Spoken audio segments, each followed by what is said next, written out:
Hoje eu vim num lugar muito especial, vamos falar com um convidado muito especial e você vai ficar por dentro de tudo que rola nos bastidores do mundo da dublagem. Eu estou hoje aqui na Van Mark. Bora comigo?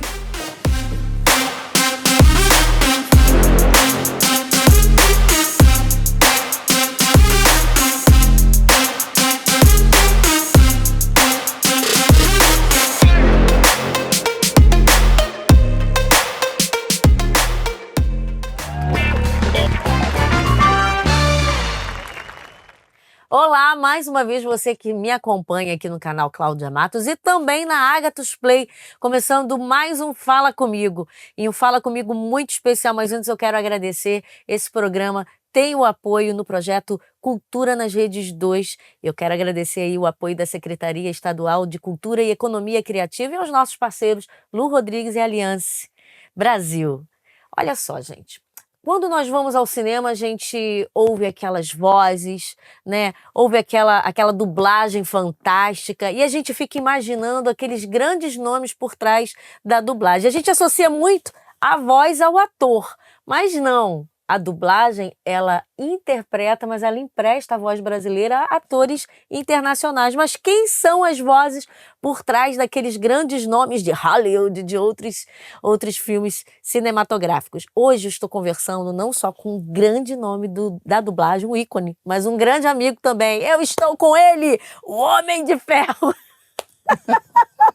Tudo bom, Marco Claudinha? Ribeiro, Tudo bom? meu Tudo bem? amigão. E aí, Marco? Prazer estar aqui com vocês, prazer poder estarmos juntos em mais uma entrevista. Mais uma. Tem uma que já está lá no meu canal, mas hoje a gente vai estar focando em uma outra coisa.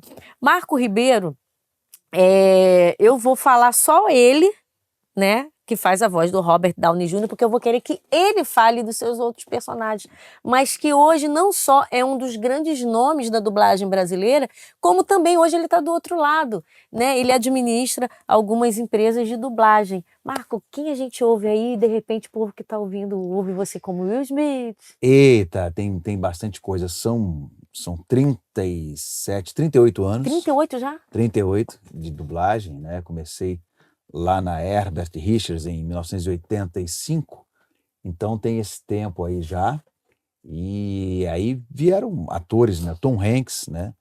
Outro dia eu estava fazendo umas contas, eu vi na internet que eles colocam os filmes que foram feitos, são 49 filmes do Tom Hanks. Que você já fez? Que eu fiz, Uau. que eu fiz. Então eu fiz 90% dos filmes do Tom Hanks. Wilson! Wilson! Eu que não vou ficar aqui nessa ilha com uma bola de vôlei! O Tom Hanks, quero voltar a Cracóvia. Eu quero ir para minha casa. Por favor, liga o televisor. Então, esse filme, uns 90% dos filmes dele. Jim Carrey, também, né? Eu fiz 90%. Máscara. Demais, alguém me segure! Vamos ao Cocobongo! E Aquelas expressões dele muito loucas. Máscara, sim senhor, eu mesmo Irene, Os Pinguins do Papai, Debi Lloyd, enfim, vários. Mas você fez também outros grandes nomes, fez Antônio Bandeiras, né? Antônio Bandeiras, Will. Antônio Bandeiras também. Will Smith, eu fiz alguns filmes do Will Smith. Quem dublou mais no Brasil foi o Márcio Simões, né? Márcio Simões. Eu, Márcio Simões e o Manolo. O Manolo fez ele no Maluco no Pedaço, né? E o Márcio Simões fez em alguns filmes e eu fiz em outros, nos mais recentes. Agora, uma outra série que marcou muito você também, Ah, sim. Patroa e as Crianças. My Wife and Kids, que é em inglês e português, Eu, a Patroa e as Crianças, né? Que era o Michael Caine, gente, eu estou aqui com o Michael Caine. Isso aí, Buia Tchaca Júnior, cabeçudo. Como é que é essa questão dos testes? Porque uma voz não tem cor, uma voz não tem raça, sim. uma voz não tem altura, uma voz não tem tessitura vocal. Como é que é isso? Agora, o pessoal está exigindo, né, uma questão aí que alguns clientes estão fazendo, de negros dublarem negros. Tá tendo isso já foi uma polêmica um tempo, porque realmente a voz não tem cor. A voz, né? A voz não tem cor. Mas eles estão indo para essa praia também. Então, a gente olha mais ou menos o que é original, né? Como é que está o original, o que ele tem no original, a gente procura fazer um match voice, né? Uma voz que combine, ou então, como como eu digo na velha escola de dublagem da qual eu venho, a gente vai pela imagem, pela cara do sujeito. E eu sempre dou um exemplo muito claro. Tinha uma série chamada Magnum, né? Uma série mais antiga chamada Magnum. A voz dele no original era uma voz bastante anasalada, do Tom Selleck. Tom Selleck. Né? Ele falava bem assim. É, que a gente chama fuinha aqui no Brasil. A voz de fuinha, a voz dele era meio assim, aquele bigodão, um cara bonitão daquele jeito. E não era um vozeirão, né? Não era uma vozeirão. Voz fininha. E quem dublava ele aqui era o Milani, Francisco Milani, né? Que era da escolinha do professor Raimundo, que tinha um vozeirão. Às vezes ele falava assim, uma coisa meio anasalada, mas ele tinha um vozeirão. Então, se você botasse às vezes para fazer a voz que fosse igual ao original, ia ficar estranho na dublagem, entendeu? Então a gente vai pelo tipo, pelo physique de rôle, né? Pelo tipo físico do cara, o biotipo. É como o Anderson Silva. Se o Anderson Silva fosse dublado, você não ia botar ninguém com a voz dele. Não, porque olhando o Anderson Silva de boca fechada, eu nunca daria aquela voz, juro pra você. Você nunca daria aquela voz pra ele. Então, aí é um exemplo que eu dou. Então a gente vai mais ou menos por aí, pelo original, né? Pela voz original, alguns vão mais pela voz original, e a gente vai também pela imagem. Eu hoje cheguei, o Marco estava dublando, né? A gente depois mostra aí nos bastidores algumas cenas, e tinha um menino dublando. Sim. E quando a gente estava aqui aguardando, foi pro original, o timbre da voz do menino era idêntico a do menino que estava dublando aqui dentro. Então vocês vão por isso, né? Também, timbre vocal. Timbre vocal, às vezes realmente um tipo físico. Você olha um determinado ator, aí tem um dublador que tem um tipo físico parecido, você vai e encaixa ele ali. Da forma como ele fala, A às forma vezes como ele soprado. fala, exatamente. Acontece isso. Hoje você, além de dono de empresa de dublagem, você é um diretor. Há algum tempo você já é diretor. Então, quando você vai fazer a escalação do elenco, essa voz é fulano, porque fala soprando, fala chiando, fala assim, fulano tem essa voz. A gente já tem bem essa referência, não só da voz, do tipo, da maneira que fala, né? Então, a gente procura fazer uma escalação, porque junto com a tradução, a escalação é a alma da dublagem, né? Primeiro de tudo, a tradução, tem que ser uma boa tradução, e uma boa escalação. Se você escala certinho, de modo que a voz pareça estar saindo da boca e não das costas do personagem, entendeu? O cara às vezes está falando na televisão, lá você está vendo o filme, e você fala, poxa, tem alguma coisa estranha, a voz não está saindo da boca do cara, parece que está saindo de outro lugar, tem uma coisa meio estranha. Por quê? Foi uma escalação mal feita. A voz não combina com a cara do personagem, mas quando você consegue que essa combinação perfeita, dá a impressão de que o cara está falando em português. Como é que foi esse boom na sua vida? Porque você começou, para quem não sabe, Marco começou no rádio, inclusive trabalhou na rádio, que eu também trabalho hoje na Rádio Cidade. Sim. Veio do rádio, veio dessa coisa vocal já sua, emendou na dublagem. Como é que foi você sair e galgando novos patamares até chegar a ser um dono de uma empresa? Eu comecei em rádio, né, muito pequeno, com 15 anos, fazendo anúncios e tal, até na Rádio Boas Novas, a antiga Rádio Boas Novas. E aí depois trabalhei na cidade, fiz algumas outras coisas em rádio também, melodia em Petrópolis e tal, e desci também com a melodia para cá. E aí isso foi meio que um caminho, porque meu tio trabalhava na Herbert Richards, e ele pegava alguns filmes para fazer cristãos. Aí tinha uns filmes do Ministério Bernard Johnson, né? Lembro. Que eram uns Muppets, umas coisinhas assim. E aí ele me chamou para fazer um teste ali, naqueles filmes, que era uma dublagem semi-profissional, né? Porque era uma coisa mais para a igreja, uma coisa mais interna. E aí eu gostei daquilo ali, falei, poxa, que legal, quero seguir isso de repente. Foi por aí, então? Foi por aí. Eu já fazia rádio, né? E aí na época... Já fazia aquelas graças com a voz, sim, né? já brincava, já fazia teatro na escola, já vinha desde 12 anos fazendo teatro na escola de cinema também, na própria escola também. Então foi meio que um caminho natural. Foi meu primeiro emprego na Herbert Richards, né? E... enfim, foi meu primeiro emprego e estamos aí até hoje. E como dublador até chegar a diretor, demorou muito tempo? Eu comecei lá em 85, né, 86, 85, 86. Eu fui dirigir em 92. Como é é que é Em isso? 92 eu comecei a dirigir. Você que vai aos poucos, você vai percebendo que você já está ajudando o colega e um outro diretor já começa meio que colocar você como meio que um monitor, né, um sênior, fala, me ajuda aqui e tal. Eu dublava muito lá nas outras empresas e tinha uma empresa que eu dublava chamava-se Cinevídeo. Ainda existe, né, a Cinevídeo. E aí o dono do estúdio, a Tereza e o Beto, né, que são amigos hoje, falaram, mas você não está afim de dirigir, você não está afim de fazer alguma coisa e tal, tem uns negocinhos chegando aí pra gente fazer um... Aí eu comecei a dirigir ali com eles, 92 mais ou menos. E de tanto também fazer, obviamente, esse é o Sim. caminho até no teatro mesmo, né? Tem aquelas pessoas que têm a didática, tem o ator que não tem, o cara é um suprassumo. Não é uma questão, gente, de talento ou não, é uma questão às vezes até técnica mesmo, né? Sim. E tem alguns interessantes que não atuam tão bem no teatro, por exemplo. O cara não atua, mas dirige. Mas muito sabe bem. dirigir como Sabe ninguém. tudo, entendeu? Às vezes não atua na televisão, porque a maioria dos diretores de televisão, ou muitos deles, eram editores, né? Eram cameraman, eram editores que depois viraram diretor de televisão, né? Porque já com aquela Ele vivência tava com aquela visão atrás das câmeras, né? exatamente. Então, como eu já tinha isso também, como dublador, e também quando eu comecei na Herbert, pelo meu tio ser da mixagem, e por a gente ter amigos, até um falecido amigo, Antônio Queiroz, que era da igreja também, e que trabalhava na Herbert, eu com o intervalo eu subia para mixagem, ficava olhando eles mixarem, fazia algumas coisas ali com eles e tal. Então eu peguei todo esse know-how, entendeu? De todos os processos da dublagem, entendeu? Que bacana. E aí, quando é que você virou um empreendedor da dublagem? Empreendedor. Como é que aconteceu isso? Mais ou menos em 95, 96, né? Eu comecei a fazer uns filmes lá para BV Filmes, né? Pro Cláudio, que você conhece também.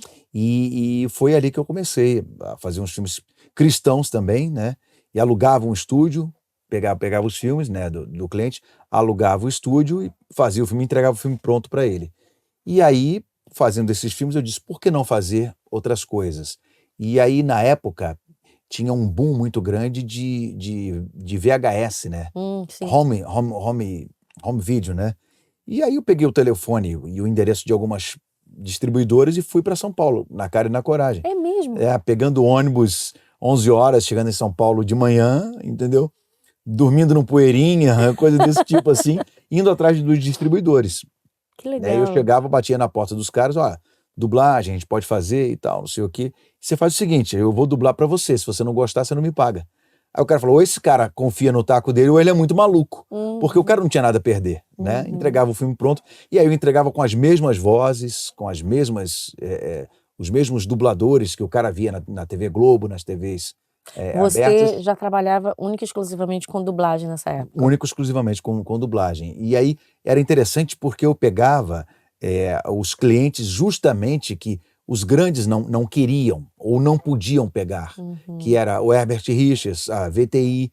Eles não podiam pegar esses clientes porque para eles não interessavam. Eles estavam muito cheios de coisas, né, de clientes grandes, e eles não interessava para eles o valor, e não interessava para eles, não tinham tempo de fazer isso. E era o que sobrava, assim, filmes técnicos, documentário nem ensinando de empresa, né? Ensinando a fazer as coisas, como pintar, segurança no trabalho e tal. Eu fazia essas coisas todas. E aí foi crescendo, que ninguém queria fazer. E aí a coisa foi crescendo e tal. Depois pintou o Nickelodeon, né? Que começou a trabalhar com a gente. Depois Discovery Channel. E aí foi. Porque você, acredito eu que tenha sido isso, você acabou dando uma cara, porque era muito comum, principalmente no final da década de 90 para o início dos anos 2000, havia um pouo daquela crítica, o pessoal quando via documentário, falei, caraca, que dublagem horrorosa, nossa, que coisa meio, né, fake, sem emoção.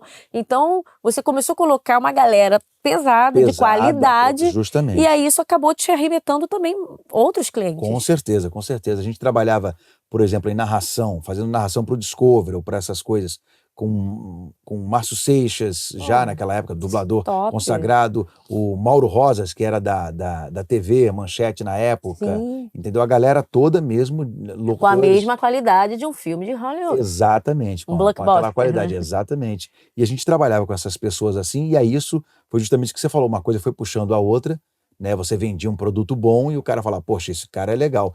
E até que eu comecei a receber coisas que iam para a própria TV Globo. O cliente começou a me mandar coisas que eram exibidas na TV Globo, entendeu? Assim Então, nasceu a e assim nasceu a Audio News. Audio News. 94, mais ou menos, né?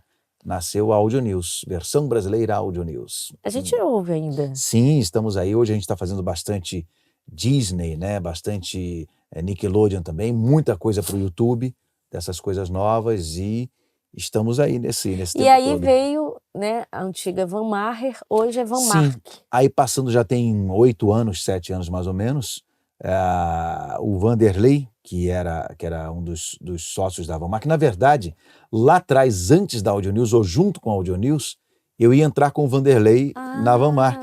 Mas aí eu já estava começando a empresa e aí não consegui.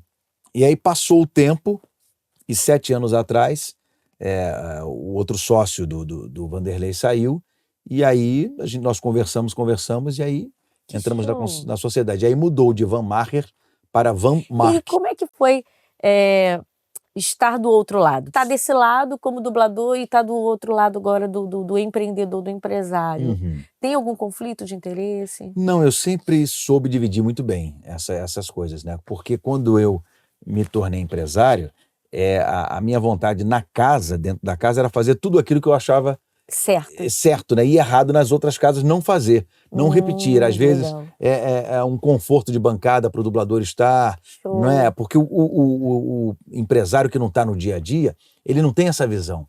E eu, graças a Deus, sou privilegiado porque eu tenho a visão de dublador, de diretor e de empresário. Então, quer dizer, eu posso trafegar nessas áreas porque eu sei o que o dublador sofre lá na ponta, eu sei o que o diretor sofre, entendeu? E eu sei o que o empresário sofre. Né? Os tributos que tem para pagar. Porque às vezes, quando está só do outro lado, o dublador acha que o empresário está ganhando uma fortuna, entendeu? Ou acha que o diretor está roubando ele. E aí, quando você entende a mecânica, todo o processo, você vê que não é bem assim, que a coisa é muito complicada.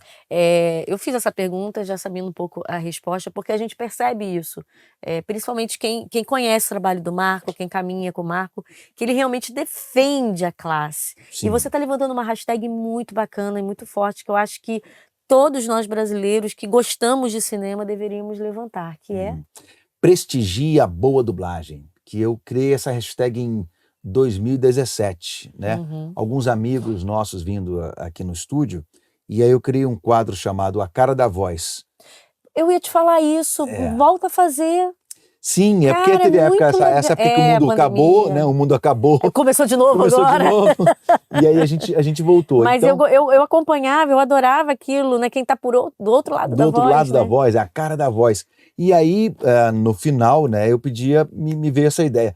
Vamos falar prestigia a dublagem. Não, prestigia a boa dublagem, né? Porque a dublagem tem por aí, mas prestigia a boa dublagem. E qual é a diferença? A gente tem muita dublagem pirata por aí, né? Infelizmente, atores que estão começando, que não são tão profissionais, e estúdios que não têm tanta tradição, mas fazem um preço lá embaixo, entendeu? E às vezes não pagam aquilo que é devido aos atores, né? Pressionam os atores e tal, e aí entregam dublagens ruins. E aí isso acaba fazendo com que uma outra pessoa ou outra que vai nos cinemas, eu prefiro ver o legendado. Exatamente. Porque outro dia eu vi num filme tal, e a dublagem era péssima. Era péssima. Não é que a dublagem era péssima, é porque você tem que prestigiar a boa dublagem. Aquela dublagem estava Mas ruim. eu sei o que você passa, porque eu vivo muito isso também no rádio, de pessoas, clientes que ligam e querem fazer um trabalho com preço lá embaixo, ou empresas que vendem vozes, pacote de vozes de locutores, a R$50. Eu já vi isso, eu ia falar justamente esse preço. Meu Deus. Uma coisa assim Eu já vi a absurda. 5. 5. Absurdo, umas coisas absurdas realmente. Então a gente tem esse tipo de empresa na dublagem, que joga o preço lá embaixo, e aí, é claro, trabalha com elenco que aceita aquele preço que eles dão, que é errado, né? Por isso que eu digo, o mercado de dublagem, o eixo é Rio e São Paulo. Né? Rio capital, São Paulo capital, tem alguma coisa em Santos e tal, mas basicamente é o eixo Rio e São Paulo. Por que há uma diferença tão grande numa boa dublagem? Primeiro, porque existem algumas regras para ser dublador. Sim, Vamos sim. falar sobre elas. É, A primeira e a mais importante, registro de o ator. cara tem que ser ator, né? Ele tem que ser ator porque a dublagem nada mais é do que uma vertente da profissão de ator, né? Exatamente. Ele Tá faz dublando um teatro, ator, né? televisão, cinema e tal, e também dublagem. Alguns, como eu, já fiz teatro, já fiz televisão, mas me especializei, ou vamos dizer assim, fiquei mais na dublagem, Uhum. né? Porque você vai pegando fixos, você vai pegando um trabalho aqui, outro ali, e você acaba, de certo modo, se acomodando. Do que você ter que ir para fila de teatro fazer teste para uma peça tal, ou você ter que ficar bajulando aqui Não, e ali para entrar na televisão, tem aquelas gente que não coisas, né? tem mesmo essa pegada, não quer. E tem gente que não Se gosta. realiza, eu gosto disso, de dar voz a E outra ao coisa, personagem. Claudinha, eu não queria ir para televisão para ser só mais um rosto bonito na televisão. Não queria Fica ser- um rosto bonito atrás da eu não voz, queria né? ser só mais um rosto bonito na TV. E aí eu preferi ficar na dublagem, porque você acaba se acomodando realmente. É Você vai verdade. ganhando seu dinheirinho ali, e tudo que eu tenho hoje, ou o que eu tenho hoje, depois de Deus, foi a dublagem que me deu. Que legal. Entendeu? Então, essa coisa você vai crescendo e tal, e você acaba se acomodando ali. Essa liberdade, então, que a dublagem dá, Uhum. ela é, então, primordial, principalmente se você quiser ramificar sua linha de atuação em algumas frentes, né? Sim, a dublagem ela dá essa certa liberdade para você, embora às vezes você fique um pouco preso, né, aquele papel, aquela coisa, você tem um fixo, e hoje cada vez mais a indústria está exigindo tudo para ontem, né? Uhum. Os lançamentos são simultâneos com os Estados Unidos.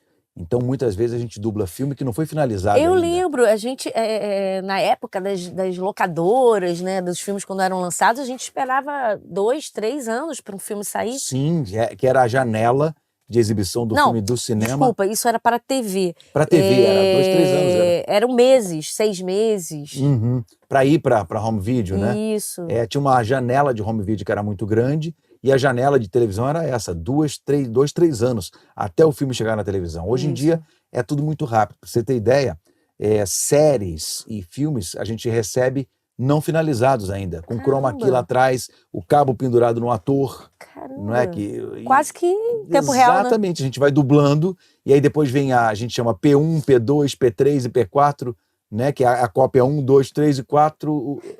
Vamos falar dessa questão do dublador, da parte um pouco mais técnica, porque eu tenho certeza que quem está assistindo aqui, o brasileiro no geral, ele gosta muito de dublagem. Uhum. A dublagem brasileira ainda é tida como uma das melhores do mundo, Sim, né? sim, graças a Deus. E essa questão do dublador, como é que isso é feito? A gente falou lá atrás sobre essa questão de elencar, né? Essa voz lembra fulano, não, vamos botar fulano porque não sei o quê, é característica dele, é parecida. E quando alguém, ele se descobre, você é a voz do fulano, como aconteceu com você? Pegou o Tom Hanks lá atrás. Uhum. Como isso acontece com o dublador, a dubladora? Você, de repente, faz um teste para determinada produção, e você começa a dublar, por exemplo, como eu comecei a dublar o Tom Hanks. E aí vem um outro filme do Tom Hanks, naturalmente você faz aquele filme, né? Porque você já faz. Aí o você estúdio passa... gostou da sua voz, aí acabou ficando. Aí você é chamado pro próximo, pro próximo. Porque a voz marca, né, no ator. E embora hoje em dia a gente tenha a questão ainda, embora você faça um ator, eu fiz 49 filmes do Tom Hanks. Chegou um filme mais recente agora, que eu não posso falar ainda, talvez quando for ao ar já vai ter saído, e eu cheguei a fazer teste e não fiz. Entendeu? Mas, enfim, acontece. O Robert Downey Jr. eu dublo há 28 anos, só ele eu dublo há 28 anos. E aí eu fiz teste para o Homem de Ferro, inclusive essa parte técnica também, quando eu fiz teste para o Homem de Ferro, depois a gente foi dublar o filme, eu dublei todo em tela preta. Você não via nada, era só tela preta. Às vezes aparecia um buraquinho aqui. Eu lembro, você contou pra mim daquela época. Isso acontece, gente, porque ainda mais depois do boom que o cinema ganhou, né, e por essa questão do tempo real, das mídias digitais, de vazar imagens. O Marco e a maioria dos dubladores que fizeram o filme da Marvel, e eu acho que outros filmes que ficam assim bem presos, né, sob sigilo, eles dublam sem ver a cena. Então é ruim pra gente, porque você precisa ver que o cara tá fazendo, a forma do rosto dele para você, A a expressão, né, para você colocar a voz. a emoção. Exatamente. Então, foi ruim por conta disso. E quando não, você dubla filmes em preto e branco, cheio de números na tela, cheio de proteção, e aí às vezes aquilo vai pro ar depois em high definition e tal, e não Uau. sabem também como você dublou. Aí você Como já é que foi a está dificuldade. aprendendo um pouquinho desses trâmites e dessas nuances da dublagem. A gente falou sobre uma da primeira característica para ser um dublador, ter o seu registro, né, de Sim, ser ator ou de ator atriz. profissional. Aham. E, obviamente, fazer uma boa oficina, um bom curso de dublagem. Sim, sim. O próximo passo é você, porque já que é uma especialidade do ator, é você ir mais na parte técnica da coisa. O que é a dublagem? Você entender o que é. Porque a dublagem, as pessoas dizem, ah, eu sei fazer uma voz tal, eu sei fazer isso, eu sei fazer aquilo, eu sei imitar fulano ou cicrano. É uma questão. Quando a Todo pessoa mundo entra se na acha um bancada, pouco dublador, né? Não, eu sei fazer voz. mas aí é que tá, porque não é só isso. Isso é uma das coisas que você pode aproveitar na dublagem. Mas você tem que ter uma boa dicção, uma boa leitura, um bom reflexo, é um conjunto de coisas para formar aquilo ali, né? E a leitura, eu acho que ela é primordial Leitura até. Eu já fundamental. fiz. Eu acho que o primordial é a interpretação, porque o restante a gente vai dando um jeito. Inclusive, nós tínhamos vários atores e temos vários atores que são ótimos atores, que o resultado final é maravilhoso, mas ele dá um trabalho no estúdio, Entendi. porque ele tem uma dificuldade aqui, uma dificuldade ali. Isso eu estou falando de gente muito boa, mas o resultado final dele é maravilhoso. Maravilhoso. Você fecha os olhos, você fala, caraca, que interpretação. E a gente também está com um curso infantil, né? Um curso infantil para as crianças de 8 a 13, 14 anos. Que é a idade limite, né? Não sei se vocês sabem. Depois dos 14 anos, o sindicato dos atores exigem Sim. que a criança precise comprovar que ela até 16 anos. Até os 16? Até 16, Tá. Prazer estar aqui com você. Obrigado, Claudinha. Antes da gente encerrar, queria que você deixasse seu recado para a galera que curte cinema, né? Que curte um bom filme e, de repente, além de ter esse sonho, né, de seguir essa carreira, que é uma carreira linda, belíssima, mas que precisa de muita dedicação. O que essa pessoa precisa fazer?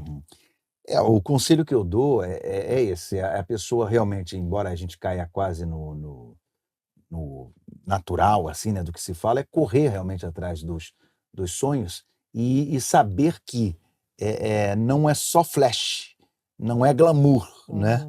Para 1% de glamour, você tem 99% de trabalho duro, entendeu?